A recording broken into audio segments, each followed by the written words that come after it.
A couple who became parents again 12 years ago found out something very shocking that completely changed their lives. Sadly, they found out that someone else was the real father of their beloved boy. Having a baby is an amazing feeling and it changes everything for a couple. When parents see their newborn baby, they feel really happy and they know they love the baby so much.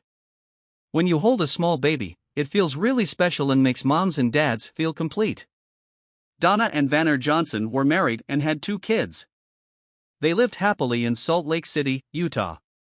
The parents decided to do something different with their kids for fun instead of going to the movies. The pair got DNA test kits from 23andMe, but then forgot about them. They were surprised when the results came. In the summer of 2019, the Johnsons were ready to celebrate their wedding anniversary. Donna got a call from her husband while she was doing something important. She said to Today, My Spouse phone and said, "Hi, my test outcomes arrived." However, he mentioned that something was not right.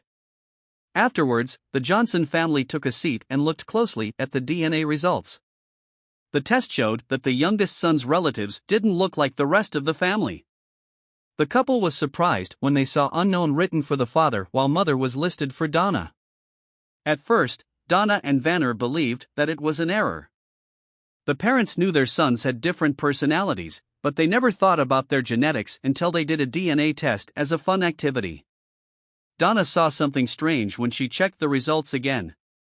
She said something more. "I checked my son's test scores and saw that he has a sibling who shares only one parent with him, which made me very upset. I thought something wasn't right." The Johnsons remembered that after their first kid was born, Vanner had 3 hernia operations that harmed his vas deferens. This meant they couldn't have a second baby without medical help. The couple from Utah wanted to have many children. They went to the University of Utah Center for Reproductive Medicine to get help having babies using IVF. After a little while, Donna realized that she was going to have another baby boy named Tim. Donna and Vanner found out what went wrong during their IVF treatment 12 years ago when they got unexpected DNA results. It turned out that someone else's sperm was used to fertilize Donna's egg. But this made me feel many different strong feelings. The Johnsons were having a hard time with new information, but they knew they had to tell their son. Vanner took his son out for ice cream to help him feel better about the story. He told me with words. "I talked to him like a father talks to his son because I made a mistake. I went for a car ride with my son to buy ice cream." Vanner said that he and Donna told Tim that he was born through IVF, so he reminded his son about it before they talked. Dad asked his son if he remembered doing the DNA test. Vanner felt relieved when Tim said he remembered. Vanner said more. "I found out that when your mom and I used a special method to have a baby, there was a mistake in the lab. The tests show that I am not your real dad." Vanner remembered that his son, who was 12 years old, looked at his lap during the talk. When he heard the surprising news, he switched to looking out the window. Next, he looked at his dad and asked if he was sure. Vanner told his son something and Tim believed him. Tim then said he wished he knew what he would look like if he had Vanner's genes. When Vanner thought back on the conversation, he remembered what his son said next. Tim said that no matter what, he is still my dad.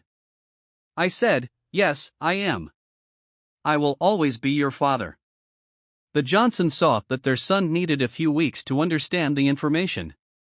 Donna and Vanner told their oldest child and Tim's big brother some exciting news. "That isn't important." The older son said, "He is still my brother." After Tim agreed, the couple began to search for his biological father. They bought another DNA test kit from Ancestry.com and found out they have many relatives who are their real family. Some of them are aunts, first cousins, and a grandmother. Finally, the Johnsons discovered a couple named Devin and Kelly McNeil who lived in Colorado and had 3 kids. Devin told his partner about a weird phone call he got from a guy called Vanner. Vanner asked if they ever did something called IVF. The Johnsons and McNeils talked on FaceTime. They asked Devin some questions and he agreed to take a DNA test. The Johnsons paid for it. While they were waiting for the results, both families talked with each other using text and FaceTime. Donna looked for Tim in Devin's face whenever she saw him, but he had a beard, so she couldn't recognize him. Donna saw a picture of Devon without his beard and noticed a dimple on his chin later on. She said that Tim had the same small dent in his cheek. Devon's test results came and showed that he was, in fact, Tim's father like the families had thought. Afterwards, the McNeils talked to their 3 kids, who were 6, 8, and 13 years old, and let them know that they had a blood-related sibling. Devon and Kelly were very happy to find out that their 3 kids were excited to meet Tim. Kelly remembered something very wise that her 8-year-old son said.